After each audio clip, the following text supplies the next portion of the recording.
gostaria de, inicialmente, né, nós da Vice-Presidência de Prática, Estudo e Prática da Mediunidade, a nossa irmã Esther, que não pôde estar aqui conosco, e nós estamos representando, eu e Haroldo, e deve ter mais alguns companheiros também, mas agradecer em especial a Vice-Presidência de Educação e Difusão, porque quando essa atividade das macros regionais começaram a acontecer, e abriu esse espaço e nós fomos convidados, isso é de fundamental importância, porque essa troca e essa integração entre as vice-presidentes, entre as áreas do Centro Espírita, elas demoraram um pouco para acontecer. E quando agora está acontecendo, nós estamos vendo um resultado muito positivo.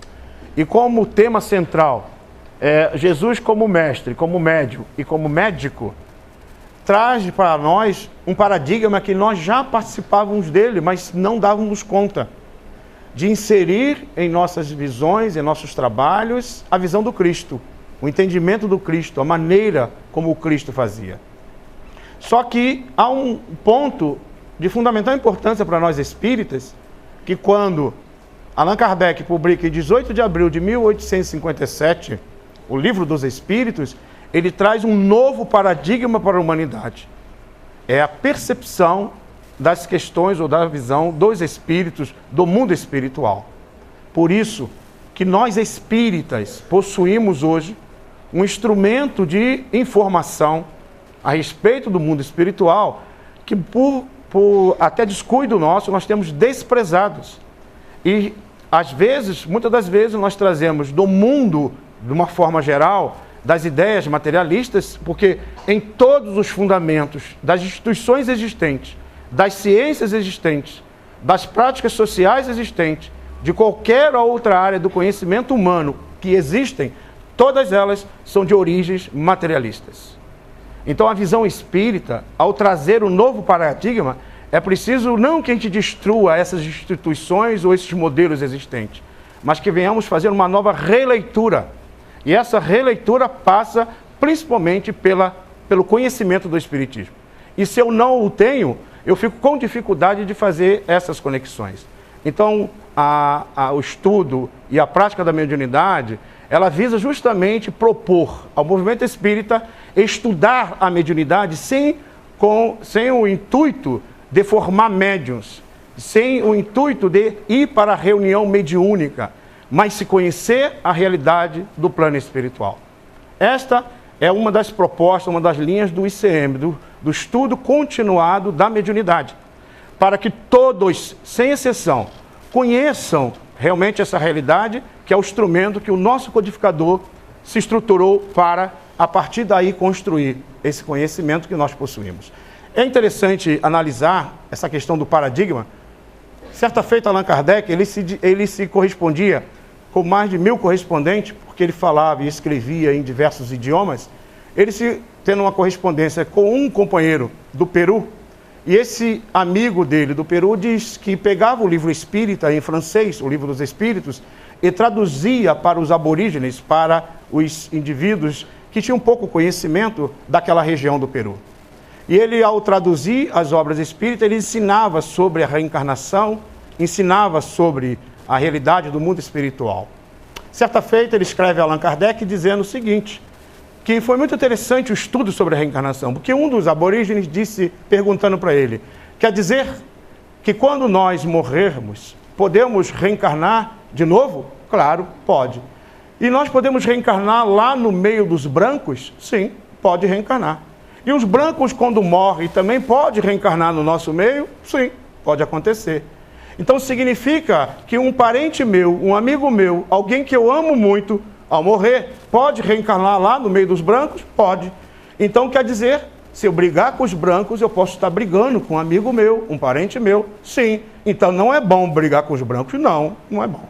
Então a lógica da reencarnação, ela é a base do conhecimento da fraternidade.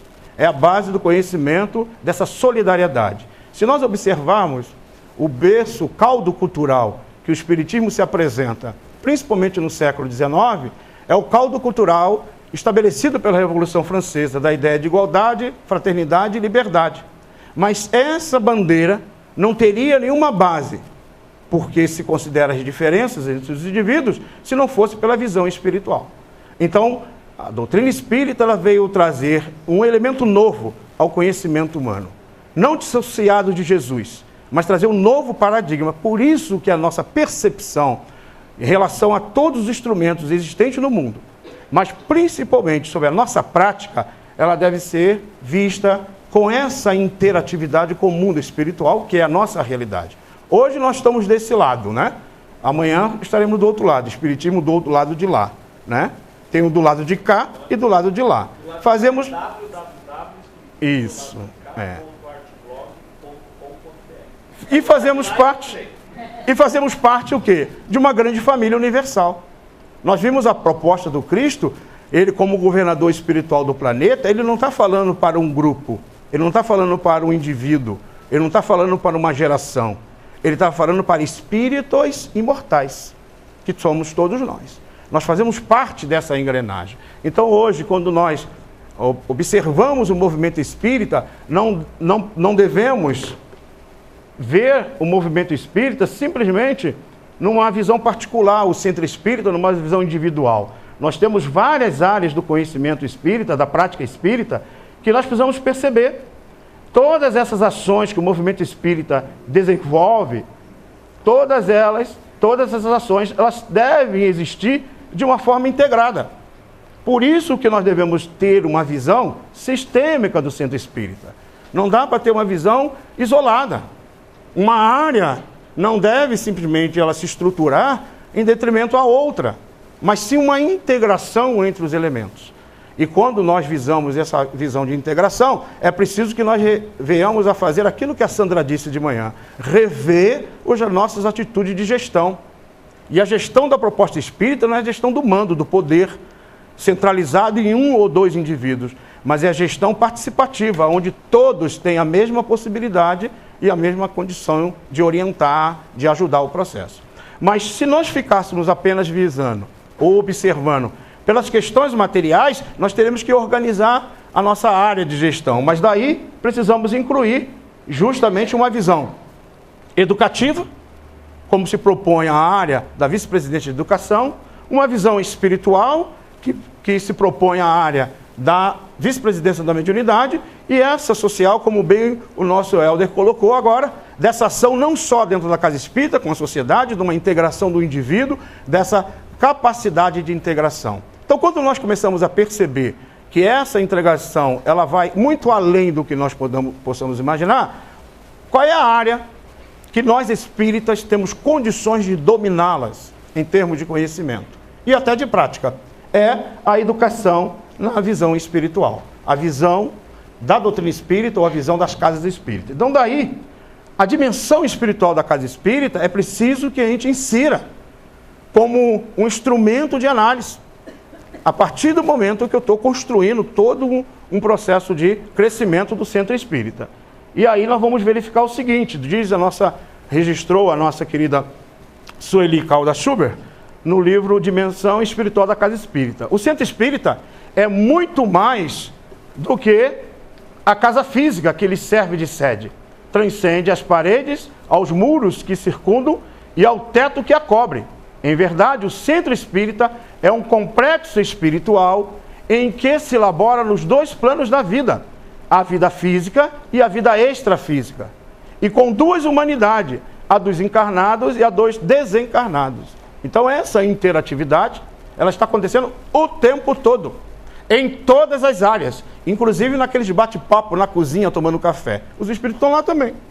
Em qualquer lugar eles estão ali. Então por isso que a nossa conversação dentro do centro espírita, as nossas atitudes morais, pessoais, ou até mesmo de dificuldade de relacionamento, eles estão observando.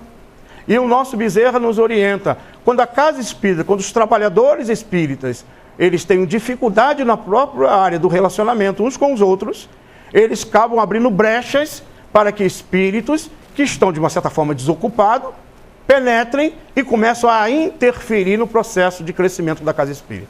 Surgindo aí as ideias mais diversas possíveis. E os grupos aceitam, as pessoas aceitam, por não ter a percepção correta que a doutrina espírita apresenta. Os planos iniciais, que é importante que a gente entenda, os planos iniciais para a fundação de um centro espírita ocorre na espiritualidade com antecedência de muitos anos.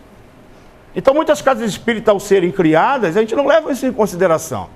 Às vezes, o terreno onde a casa espírita vai ser construída, o mundo espiritual já tem uma ação de proteção daquele local.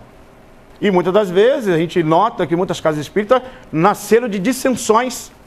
E a gente percebe que os companheiros que dissentiram e se apartaram um dos outros vão precisar fazer uma ação hercúlea, no sentido de buscar um equilíbrio moral para que passe a ter a assistência espiritual para a estrutura daquele novo centro espírita. Porque as casas espíritas que já estão planejadas e organizadas, ela tem todo um cunho de uma orientação espiritual. Então aí nós percebemos como nós, às vezes, deixamos de considerar esses elementos na visão espiritual. Então, muitos anos. Quanto a equipe espiritual assume a responsabilidade de orientar e de assessorar as futuras atividades que ali serão desenvolvidas, isto é feito em sintonia com aqueles que irão reencarnar com tais programações. Então nós não estamos reencarnados, trabalhando na casa espírita, na região onde nós estamos, no local, ou na federação, ou em qualquer posição que nós nos encontramos à toa. Nós temos um compromisso. Podemos até ter esquecido dele. Podemos até desistir no meio do caminho. Como está lá nos mensageiros André Luiz, muitos que reencarnam com compromisso, esquecem e depois se arrependem do outro lado. Então a proposta espírita, a visão da doutrina espírita precisa ser aprofundada para nós. Para a gente entender que o compromisso que nós assumimos foi com Cristo. Não foi com o presidente A, o presidente B, não foi com a casa A ou a casa B, mas com Jesus. E quando eu tenho compromisso com Cristo, eu não desisto. Porque eu tenho que buscar sempre esse contato com Cristo. E aí nós temos no livro Orientação ao Centro Espírita, as eventuais divisões das atividades e reuniões em áreas, setores ou departamentos, não devem ser impeditivas ou complicadoras para um trabalho integrado. Então, a própria Orientação ao Centro Espírita fala que esse trabalho tem que ser integrado. Isso que nós estamos fazendo aqui já está previsto desde 1980, no próprio modelo que o movimento espírita tem como orientação, devendo-se pensar no centro espírita como um todo. Essa é a proposta. O centro espírita não é para ser pensado de forma estanque ou de forma individualista, por área. Essa tem mais ação do que a outra, mas uma coisa igual, um produto igual, um resultado igual nas ações. Precisamos trabalhar essa ideia de unidade. Todo o trabalho de uma casa espírita tem que passar pela integração, nos diz o Pugliese nesse livro Obsessão, Instalação e Cura. Todos os trabalhadores integrados nas atividades doutrinárias e assistenciais do centro espírita, em particular aqueles que formam a equipe mediúnica, estão sistematicamente envolvidos no trabalho de desobsessão, indireta ou diretamente. Há um trabalho, então, de uma desobsessão acontecendo no próprio planeta através das nossas atividades.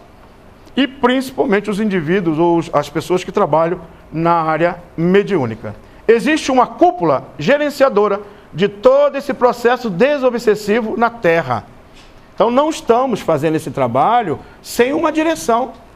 A dificuldade que muitas vezes encontramos é devido à nossa falta de capacidade ou de integração, que de uma certa forma o mundo espiritual superior, ele permite, pelo nosso próprio livre-arbítrio, que muitas vezes a gente vai pegando os caminhos e ficamos à mercê ainda de algumas mentes que não têm uma estrutura e muitas vezes a gente cede. Mas com isso nós vamos aprender, através desse momento de dificuldade. Agora, se nós prestássemos nossa atenção, fizéssemos uma análise mais detida, tomássemos mais cuidado, a gente evitaria essas questões que muitas das vezes acontece no nosso movimento espírita. Atitudes A, atitudes B, que nós não vamos comentar. Então, só para a gente ter uma ideia, em termos espirituais, o que pode acontecer, como acontece. Aí está mostrando o Tolini, que naquele livro Seara do Bem, que ele vai visitar uma casa espírita no dia de uma reunião pública. Nós vamos passar aqui alguns slides só para vocês terem uma ideia. Então, a direção espiritual, existe na casa espírita uma direção espiritual. Nós temos ali, então, a proteção espiritual. Aqui está os encarnados chegando e os desencarnados chegando também.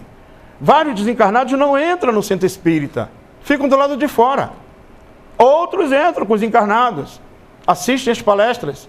E muitos desses que ficam aqui do lado de fora, muitos não têm interesse no espiritismo, não querem se modificar. Muitas vezes vem acompanhando alguém, E ele entra no centro espírita, né? E ele não entra. Não, quando ele terminar a reunião, ele vai continuar do mesmo jeito, ele vai lá, assiste, não muda mesmo, né?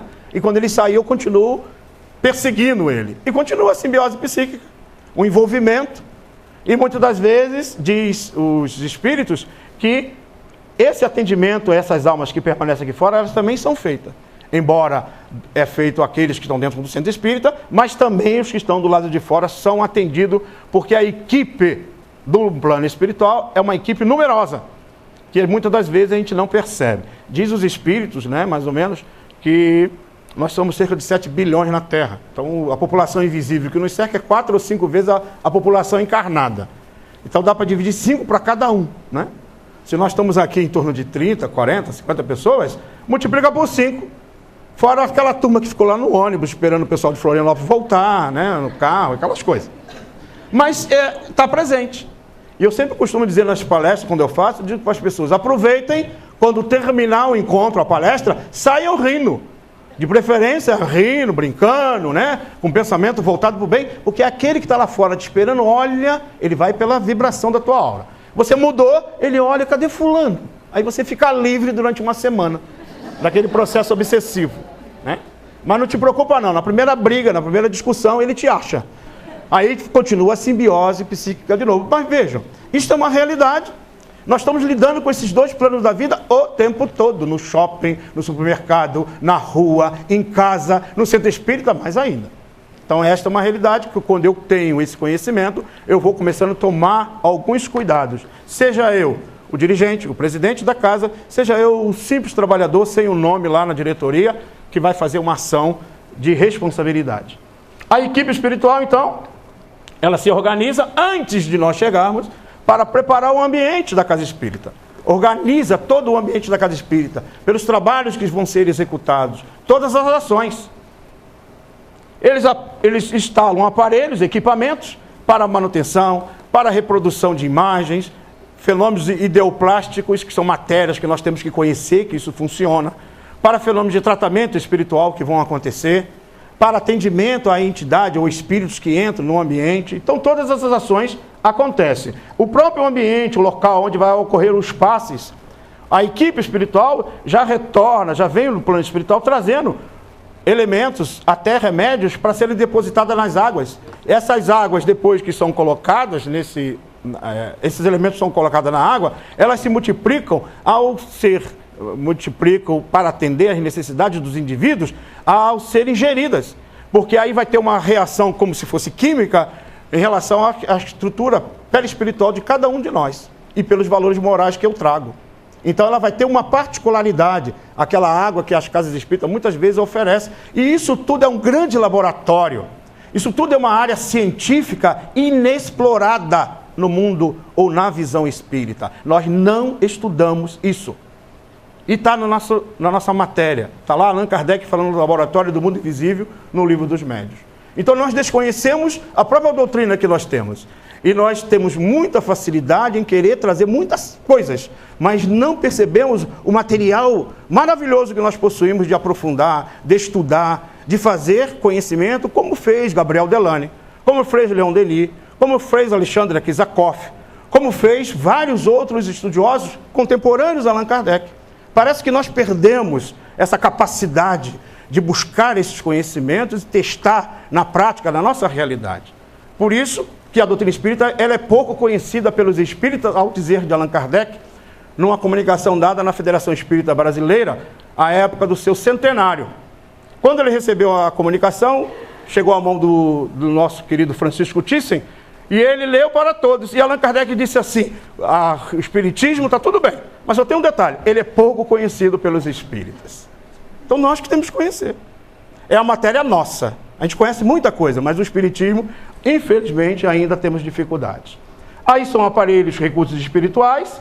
A música, ela tem uma função precípua de harmonia, de troca, de cura, que acontece nas reuniões. Mas lembrando, a música de composição espírita, que tem realmente uma visão de entendimento, como diz André Luiz, em Conduta Espírita. Não a música do Roberto Carlos, que a gente pega e bota uma letra espírita. Não. mas uma música que tem uma composição, que tem uma qualidade, que tem uma visão e um entendimento que vai colaborar com o processo. Nós temos aí o palestrante espírita. Ao fazer a palestra, está lá o mentor espiritual.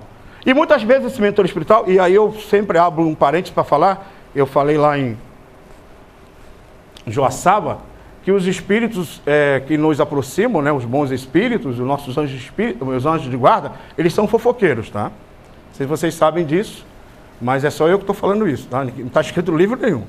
Mas o que acontece? Você veio para uma reunião, uma palestra pública, por exemplo, os mentores espirituais que instituiu, que fez todo um trabalho à noite, para vai para o centro espírita tomar um passe, vai lá ouvir uma palestra, aí você vem. Mas aí o que ele faz? Esses mentores espirituais, de uma forma organizada no plano espiritual, eles estão unidos lá na casa espírita e eles trocam as informações.